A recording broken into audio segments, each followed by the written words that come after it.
Welcome to Covered in Pet Hair, a boozy show for pet lovers on Pet Life Radio. I'm your host, Isabel Alvarez-Arata, and today I have the pleasure of having a drink and a chat with a guy who wants to feed them all.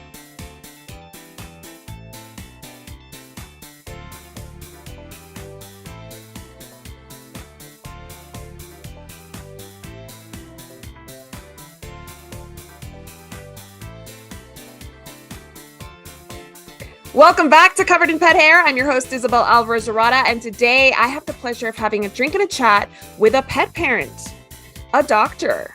He's a published author of a book called Man the F Up. He is a former competitive bodybuilder, creator of over 400 fitness videos. He's a visionary, an inventor, an entrepreneur, obviously a fitness fanatic. I mean, who makes 400 videos about fitness if they don't love fitness? He was born and raised in Connecticut. He shares his life with his longtime girlfriend, attorney Denise Lillo Vecchio, their puggle, and he used to share his life with the late Fozzie, who inspired him to do what we're talking about today. He is Dr. Mike Dusa, and he is the man that is on a mission to feed them all with a company he calls the Fozzie Company. Welcome, Mike. It's so good to have you on the show. I'm very happy to be here. Thank you. Well, I am super excited to learn about you, learn about Fozzie, learn about what you're trying to do here. It is such an important topic that we're going to cover today. Rescues and how badly they need our help. But before we go into the nitty-gritty, I want to introduce our drinking game today. So anybody participating in our drinking game at home, we won't know what the word is, but anytime you hear this word, make sure you take a drink of whatever you're enjoying. But please be over 21 in the US to partake. Never drink and drive, and always drink responsibly. So it is a weekday and it is not that late. So what are you having today, Mike? What is on your agenda for this afternoon? As far as drinking? Yes. Diet Coke. Diet Coke. So you see, I cleared my agenda and I'm having a boozy latte. This has rum chata in it. It's delicious. And I've had a very difficult start to 2023 and I feel like I earned this. So cheers. Here's to your Diet Coke and my boozy afternoon drink. Drink up. Don't tell anybody. Don't tell anybody. Say nothing. Zip. All right. Well, I always start this show with a game. And because I don't really know you, we've not really crossed paths before. This is the first time we're chatting. I'm going to invite you to play a game I called Curious Kitty. And these are some cards that I'm going to pick at random. And I'm just going to get to know you. Are you ready to play? I am. All right. So apparently these are cards that are used in elementary schools, I think. So they're very easy. But I think we can have a little fun with them. All right. Here we go. If you could time travel, where would you go? Early 1900s. Why? Fitness was physical culture that back then, and people actually did it for their health as opposed to just getting really big, because I wasn't a very good or big bodybuilder, so I probably would have done much better back then. Interesting. I like that. That's pretty interesting. Okay, describe the best party you've ever attended. You know, not big on parties. I was better as a bouncer because I worked in bars and I had, you know, I was there kind of having fun getting paid. So I'd have to say over time, other than that, no, I'm the guy who stays home. I love that so much. I feel like that about fitness. I was a fitness instructor, and the only time you really could get me into a gym was when I was being paid to teach a class. Yeah. So I get it. I need to start getting paid to work out again because I'm getting very, very sedentary these days. All right. Which movie character inspires you and why? Oh, I'd have to say Stallone. Ooh, I see the resemblance. You know, a guy who not very big, but very muscular, because I'm probably the best mediocre bodybuilder ever, which is kind of a compliment, but kind of not. So back when I competed, I did well because you could win a contest at 180 pounds. Now you got to be 280. So Stallone, kind of 180-ish, and you know, compact, and can still look good in a suit. Can't speak very well according to some people, but I understand him. So I met him when I was a little kid. Actually, do you remember the movie? Oh my gosh, what is it called? I can't remember now, but it was shot in a Catholic church. Wait. This You're talking about a Stallone movie? Yes, there was a scene in a Catholic church where there's like a gun and there's like a gun in a garter situation with James Woods and Yeah, Sharon that's Stone. that. I don't remember the name, but I met him because I went to school next door of that church. That was my church. Oh. And so like wow. after school, we all went over it and he was so nice. So Wow. very nice. They were the whole cast of that movie. Our goal was very nice. when we had the testosterone boosting company, the end goal was to get him in a video. And I was probably 6 steps away, which is kind of close, but of course that with COVID, the gym's closed. So right now, I'm not saying it's done, but it's kind of on standby right now. But I'll get him. That's awesome. I wish you luck because he seemed like a really cool guy. All right. Last question. How does your family celebrate birthdays?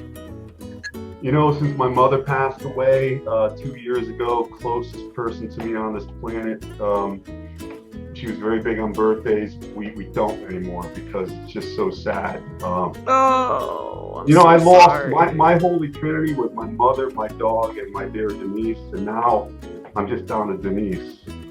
Well, we are going to envelop Denise in a cloud of health and good fortune and wish her the longest life ever because I can't bear to see any more of your Trinity not be here. My goodness, I'm so sorry for your losses. I'm sorry that's not a happy thing, but the first chapter in my book is titled Stop Lying. So I don't lie ever. I love it. I love it. I love real. I don't want you to give me some BS answer. I love real. I just lost my soul dog of 15 and a half years last week. And I'm in like this weird grief place right now where I almost feel like it's not real. So I totally understand how much loss affects us and everything that we do, including how we celebrate birthdays. So I'm so sorry for your losses. Like really, truly, I am. Mine, yours. Thank you so much. Well, I want to get to know you because the more I learn about you, the more I think you're quite the visionary. And I've always been a really big fan of chiropractic. And you were a chiropractor for a very long time. You had your own practice. And for health reasons, you had to kind of retire from that work. So I'm curious, when you decided to go into chiropractic, it wasn't as popular as it is today. And still today, most people don't even take advantage of the benefits of chiropractic. So how did you get into that field? I'll give it to you quickly. When I was 15, I was getting really heavily into bodybuilding. My grades started to slip. So I remember my mother telling me, my father too, no gym unless the grades go up. So my mother said, listen, look at Arnold Schwarzenegger's best friend, Franco Colombo. He didn't even speak English, came here, won Mr. Universe, became a chiropractor. So if he could do it with no English, you could do it too. So I went into it because I figured I could keep lifting.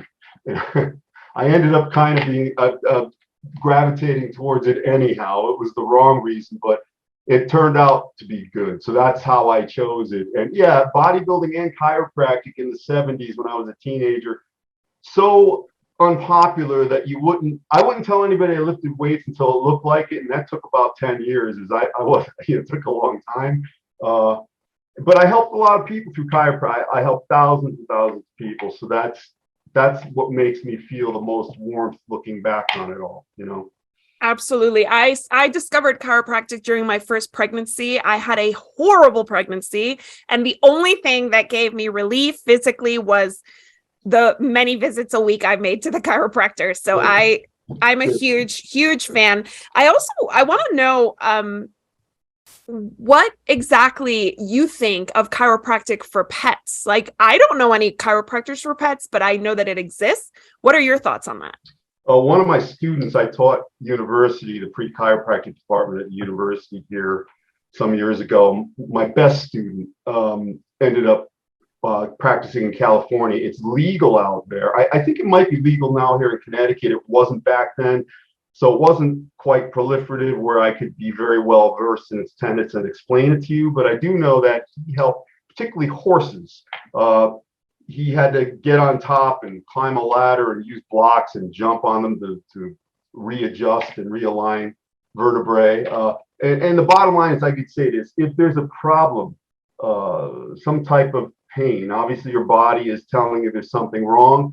we remove the stimulus that causes the pain. So if you can do that through the mode of chiropractic without surgery or drugs, that's good. But sometimes it doesn't work, so you go with the surgery or the drugs. So whatever is most expedient, most beneficial to whoever the recipient is, in this case, pets and animals, yeah, it can help. And I say help because very little cures. Your body has to cure itself. We help it along, Agreed.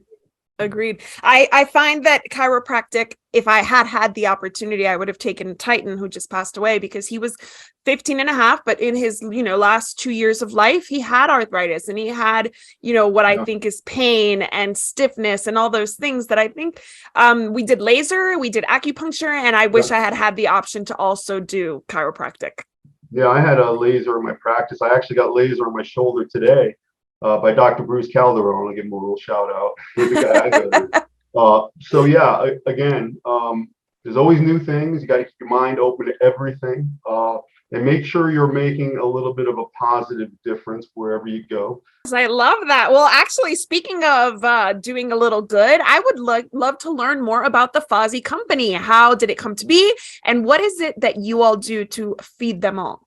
Yeah, it's really, we're empowering people. We have to sell items and goods and apparel. I design it all myself. I draw up all the designs myself. And there's other hard items coming as well that I can't really mention because there's trademark deals and stuff like that. But yeah, we're doing that because we have to generate revenue, a lot of it. In the words of Martin Luther King, he said, "It's wonderful to do good things. Without money, it's very hard." Yes. So we do that, but really we're empowering the people, the members, and if you want to call them customers, I don't really like that word because to me they're more than that. We're empowering them to have impact, and they're really buying into or buying the mission to feed them all. And they directly help these little poor souls who are struggling even as we speak. And that I can't let that stand. Yes, absolutely. So show me your shirt. That is one of your designs, right? Yeah, that's it right there. Fozzie Company. And I walk around, I wear them every day almost. People say, "Hey, Fozzie," and someone said, "I love that band." I go, "You love that band?" There's a band called Fozzie. That's so funny. Which I thought was kind of funny. But even the name Fozzie, you got to smile when you say it. And Yes. the way that the doodle came about, for Denise, every morning I do a little doodle before I leave. And usually it's kind of a joke or, whatever it might be. But one day, I kind of captured Fozzie. I came home and she put it on the refrigerator and said, "Hey, that's really Fozzie." And she was right. So a friend of mine down in Florida, who's an art teacher, and he's with Disney and he does a lot of high level stuff. I sent it to him. I said, make it look a little bit more like a dog, just so people know. And he cleaned it up, and people really seem to gravitate towards it and like it. And it's the brand, it's the Fozzie brand. I love the concept. I love that people love to wear shirts like graphic t-shirts and graphic hat. I know you make hats too. Yeah, and yeah. I know that we like to wear things that reflect our priorities. So when somebody wears the Fozzie Company t-shirt, and they're first of all engaging in a conversation that's really important to have, which we're going to talk about more in the second part of the show, but also they're connecting with people about things that matter to them, right? So I'm out and about at the grocery store, somebody says, "Hey, what's the Fozzie Company?" And I can explain to them what they do and why it's great and it looks great. But it's also a conversation that if somebody was thinking of maybe making a donation this year, maybe I plant the seed to make a donation to an animal rescue or a shelter, as opposed to maybe people not being aware of what is really going on in the homeless pet population. Well, most of the world suffers, and most of the world does without. The average person lives on $2 a day. Almost every single shelter never has enough money, food, resources, volunteers, medicine, medical implements, veterinary care, all the way across the board. They're always on the fringe. But saying it is one thing, but I try. No, I don't try. Try is a word that should not. You either do or you don't. Think about it. Right. You do well, you do poorly, whatever it might be. But we do whatever we can. We do whatever we can, which is always something, because it's very easy to get beaten down by the world, which is a very harsh place. but you need good people out there fueling it, and you need good things being done. And most people, despite what the media will tell you, are fundamentally good. They want to, but maybe we're giving them a little bit of a template to follow, just like you said. They see they see that image, and you get a little conversation going, and you lift something or someone up somewhere, and you make things a little bit better because you'll do better. I know that. That's how it works. Absolutely. So Fozzie, your dog, obviously inspired the name of the brand. What was his breed, just so I can picture him? Yeah, he was a cockapoo, cocker spaniel poodle. He was the best. Yeah, I got him in a shelter when he was 6, and he was half his normal weight. His hair was overgrown and matted, and he had fleas, but he wasn't dispirited. He was still very happy. He was probably abused by someone absconding the responsibilities, maybe not intentionally, but he was, even when I got sick and I underwent 15 surgeries on my arm. We were living in hotels, and that's when I had to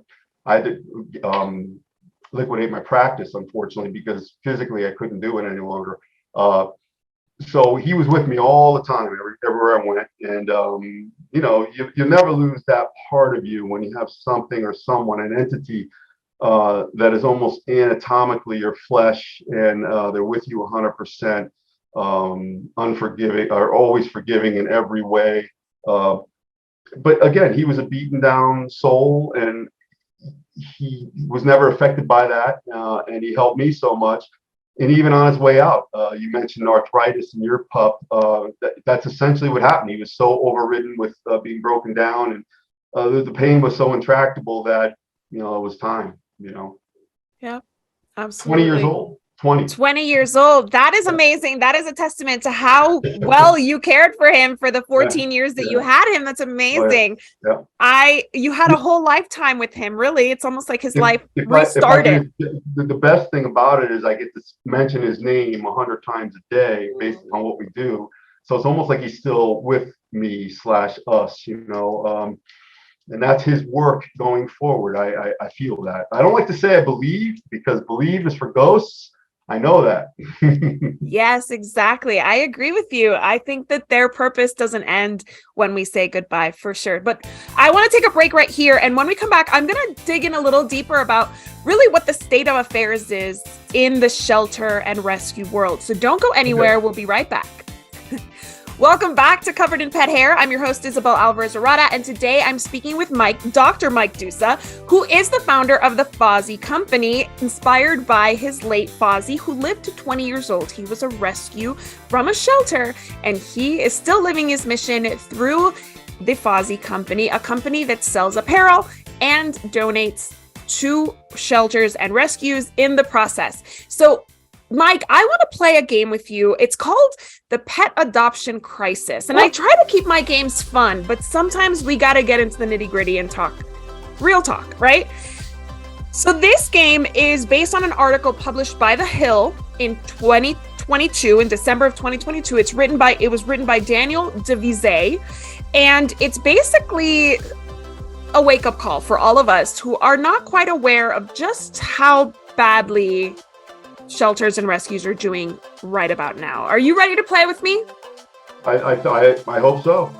All right. Well, if you don't know some of these, it's because some of these were also pretty much of a shock to me. The first one actually is the one that caught my attention and why I went with this article. Here we go. Dog and cat adoptions increased in 2020. True or false? False. You're right. Everybody was convinced that the pandemic had made it so that all these pets were adopted, but the reality is it was about the same as in 2019. Yeah. So it wasn't really this push that everybody kind of fantasized about or, romanticized. Very good. Very, very good. All right. This one, I think everybody knows the answer to. Animal rescues are consistently understaffed and workers are overwhelmed. True or false? Oh, I know. That's always true. Yeah. Always. Next, in the first 9 months of 2022, more animals entered shelters than left them. True or false? The first 9 months? of 2022? More animals entered than they left shelters? I would say yes, because as it gets closer to holidays, that's when people start, unfortunately temporarily adopting them and bringing them back. But yeah. Yes, exactly. So the margin was 7.3%. So more pets were entering the shelters than being adopted. So they were taking on more than they were rehoming or adopting out. So here's a little fact.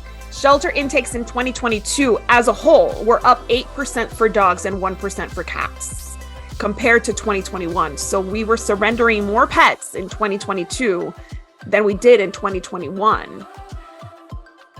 Similarly to 2022, more pets were admitted than adopted in 2021.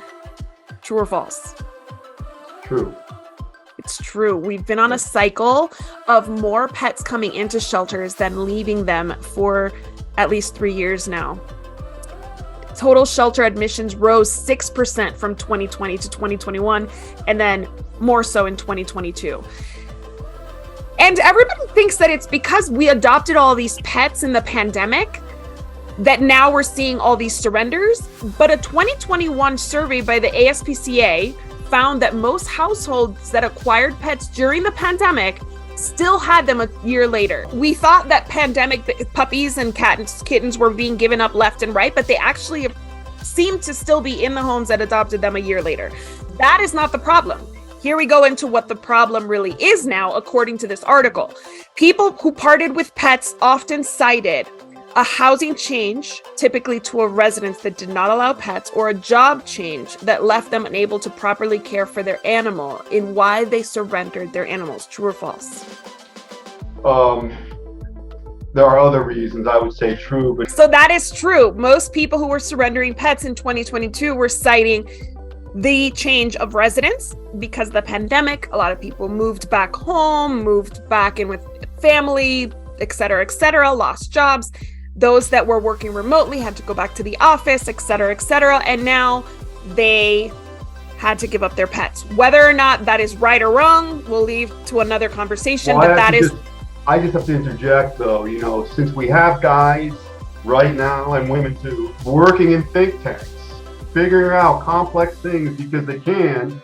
You can figure out a way, and you can be like Dr. Dusa and live in hotels for many months so your dog can be with you at great expense. Because you can get the money. My dog was like my son. I guess there's extenuating circumstances. I agree with you 100%. When I married my husband, he had 2 dogs and I had 2 dogs, and we are military. So we had to move to military, wherever the military sent us. And in all of our duty stations, thank you. In all of our military installations that we've been to, all the posts that we've been sent to, we were not able to bring our dogs. So we had to buy homes everywhere we went. And that was a huge financial challenge, especially when we left one place and went to another, and we still had to sell that old house in a place that we would never go back to. But we made the efforts, and luckily our credit scores allowed that, and our fiscal responsibility allowed for us to do that. But we did lose money. We did lose money in specifically one sale where we had a home empty for 6 months because we had to buy it in order to live there. And then when we were moved somewhere else, it just sat empty and we had to buy in our next duty station. So I totally agree with you. I am the type that will move mountains to keep my pets. But now the pet adoption crisis is actually about people not adopting. So people maybe recognizing that they just don't have the money, maybe recognizing they don't have the time. And so we're stuck with these shelters that are at capacity or twice as many pets than they really should have in many cases. Potential adopters nowadays are worried about spiraling costs of dog food, veterinary care, with the inflation rate as high as it is. Is that true or false? Oh yeah, very much. It's true for anybody. It comes down to math. The math's got to work, and if you take that life into your household, I don't want to even call it an opinion. I state as fact that you treat that living entity just like you do yourself or your mom or your dad or your sister, your brother, and but we don't really have that, unfortunately, all the time, do we? So there should be no negotiation, but that's why I started this company, so we can ameliorate this a little bit here and there, you know. I agree completely. I think that now, I think with education, people are recognizing that having a pet is more than just throwing some food outside and leaving them there all the time. Like, that is not what people now emulate as having a pet or want to have as they want a pet that's, you know, that they interact with on a daily basis, that shares their life with them, that even travels with them. And that's something that if you want all that, then you have to put a lot of time and effort and proper care into that. And people recognize where their limitations lie. What are you seeing? You're in Connecticut with your shelter partners. What are, in that area specifically, what are the biggest challenges they're facing right now, other than the obvious, we don't have enough money? You know, actually volunteer help, dependable people on a regular basis, consistent. I mean, I've had that with employees, anybody who's had, and again, I bring it back to me. I chose the wrong ones potentially. I could have been the wrong one for them. I don't know. I'm not everybody's cup, you know. I'm pretty direct, you know. There's no, when you work for Dr. Dusa, there are no rights, only the rights of the company. So the people that we're trying to help. Well, look, you could tie that into the shelters. The shelters, ultimately, you could talk about all the infrastructure and the lattice that surrounds it and all that, but you're really there for the little lives trying to help. So anything that gets in the way of propagating that, I would say, is a problem. And not enough people, not enough equipment. Although two of the shelters I work with here are very well money and well heeled, and they really, really do things right. But you can watch how they do things. It's a little different. They're a little more, I don't want to use the word draconian, but they're a little more resolute in making sure people toe the line, do things right.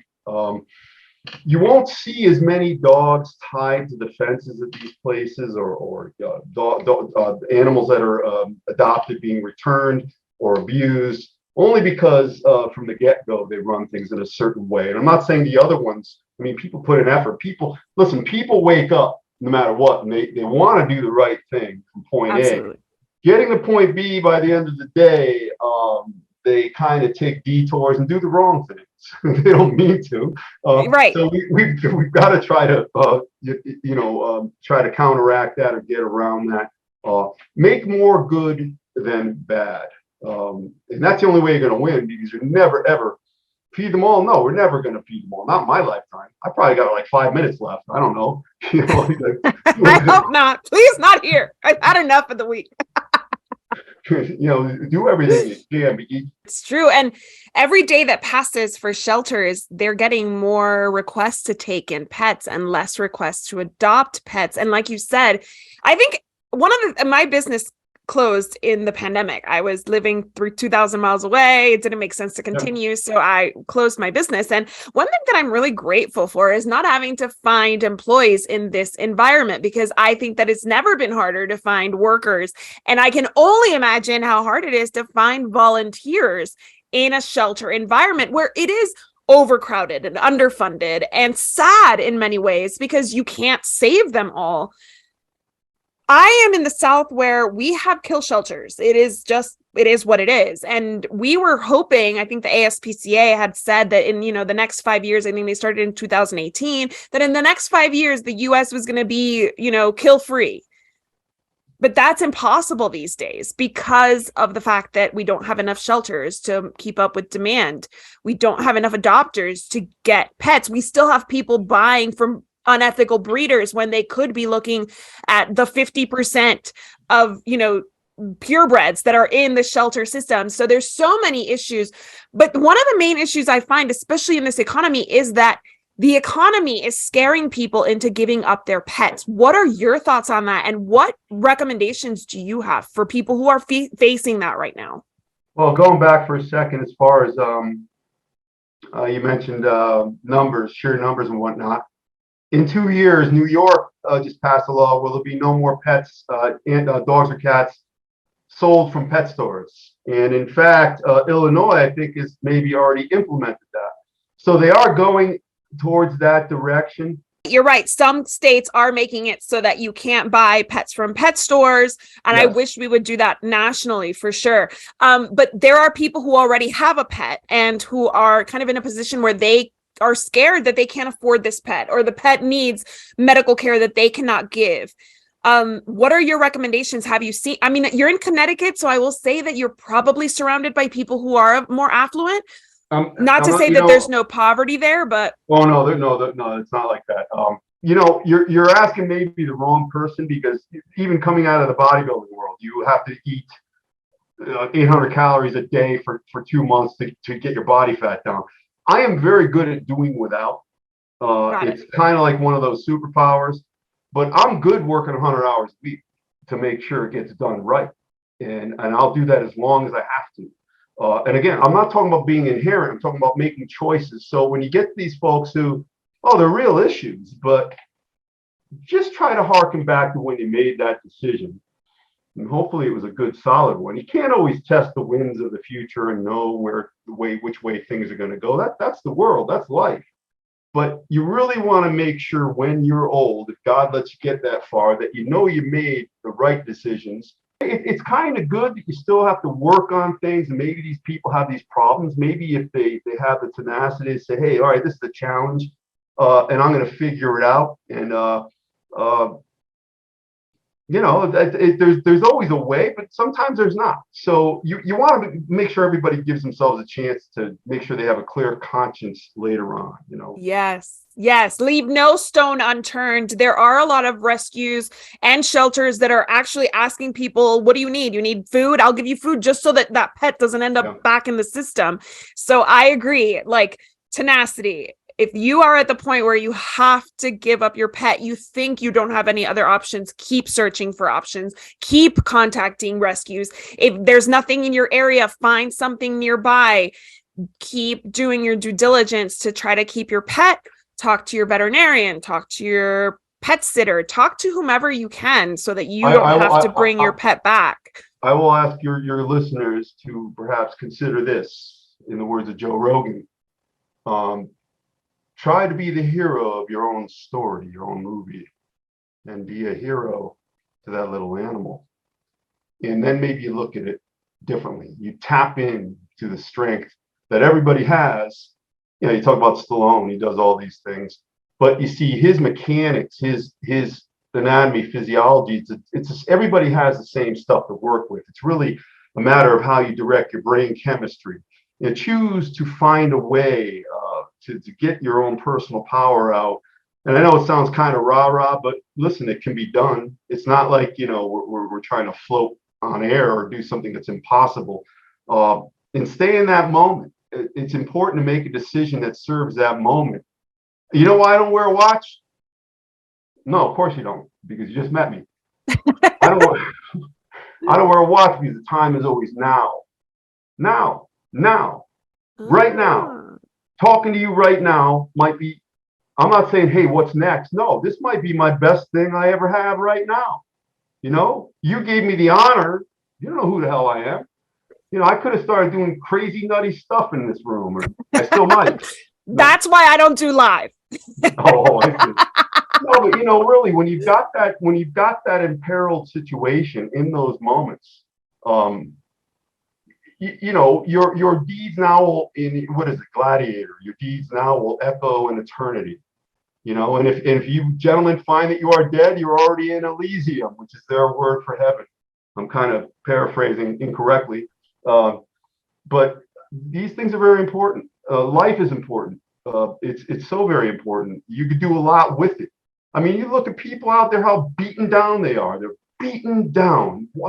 Jack LaLanne used to say it. Do you know who that is? Jack LaLanne? Oh God. He had the original fitness show on TV, very famous. Okay. In my arc, it's okay.